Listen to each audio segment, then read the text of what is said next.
Hello viewers, এইবার শরীফুল রাজ পরিমণিকে নিয়ে অনেক বেশি প্রশংসা করছেন। তাহলে কি পরিমণি আর শরীফুল রাজ আবার একসাথে হয়ে যাচ্ছে? শরীফুল রাজ একটা ইন্টারভিউতে পরিমণিকে নিয়ে অনেক বেশি প্রশংসা করলেন অনেক দিন পরে। গত 1 বছর ধরে তাদের সম্পর্ক ধরতে গেলে নাই, একসাথে তারা থাকেন না এবং তাদের কোনো যোগাযোগও নাই। এবং শরীফুল রাজ ও পরিমণি একটা মুভি করতে গিয়ে দুজনের সম্পর্ক হয়ে তারা খুব সুন্দরভাবে আয়োজন করে বিয়েও করেছেন এবং খুব সুন্দর তাদের ফুটফুটে একটা সন্তানও আছে রাজ্য। তবে তাদের কোনো কথা কাটাকাটি বা তাদের ব্যক্তিগত কোনো প্রবলেমের কারণে এই দুইজনের ছাড়াছাড়ি হয়ে গিয়েছেন। দুইজন দুই আলাদা আলাদা ছাদের নিচে থাকেন। তবে অনেকদিন পর শরীফুল রাজ পরিমণিকে অনেক প্রশংসা করলেন একটা ইন্টারভিউতে। দেখে মনে হলো যে এখনো রাজ পরিমণিকে অনেক ভালোবাসে ও সম্মান করে। তবে শরীফুল রাজ আর পরিমণি দুজনে বিচ্ছেদ হওয়ার পরে তাদের ব্যাপারে আর কখনো কারো মুখে কারো বদনাম কখনোই শোনা যায়নি, কিন্তু শোনা গিয়েছে তাহলে কি শরীফুল রাজ আর পরিমণিকে আবার এক ছাদের নিচে থাকার প্ল্যান করছে বা তাদের সন্তানের কথা চিন্তা করে একসাথে হয়ে যাওয়ার চিন্তা করছে? সম্প্রতি একটা ইন্টারভিউতে শরীফুল রাজকে পরিমণিকে নিয়ে প্রশ্ন করলেন এবং পরিমণিকে নিয়ে বললেন যে আপনি পরিমণির ব্যাপারে কি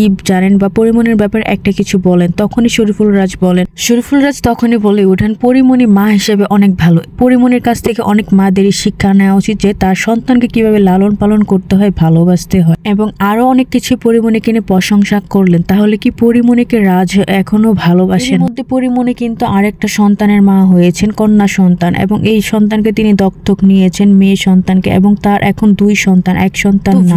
আপনাদের মতামত জানান পরিমণি মা হিসেবে আসলে কিরকম? আমরা তো সবাই বলি ভালো এবং ওনার হাজবেন্ডও তাকে নিয়ে প্রশংসা করছে যেহেতু, তাহলে পরিমণি কিন্তু মা হিসেবে অনেক বেশি বেটার।